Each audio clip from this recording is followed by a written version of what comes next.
So what happens is we want to do passive range of motion with the person, but gentle. Everything needs to be gentle, no pushing, no pulling, no grabbing. Positioning is very important. If a person has a tendency to lie on their side, then they're going to have a tendency to have the arm in a certain position, and then it's normally externally rotated, and then that's going to cause a problem when you go to abduct the shoulder.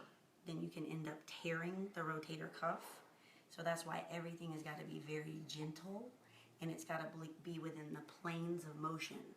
So across, you'd go across midline, and then you'd come up into straight, and then you'd go down into extension, shoulder extension, and do shoulder flexion. Don't go past 90 degrees. There's no need to, so you just keep it below 90 degrees. Make sure your touch is kind of light and minimal, and then that way you're able to stimulate the muscles that are on the extensor side, not the flexor side. Flexor side is here, extensor side is here. Same thing here. You don't want to stimulate here because that's the flexor side. This is the extensor side. That's why you come in below, so that way you're stimulating the extensor side. When someone has a stroke, they tend to go into more of a fetal type position.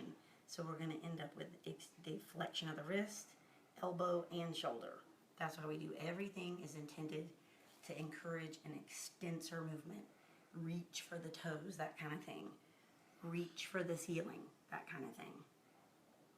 And then just always make sure that when you leave them positioned, leave them out straight and a little externally rotated.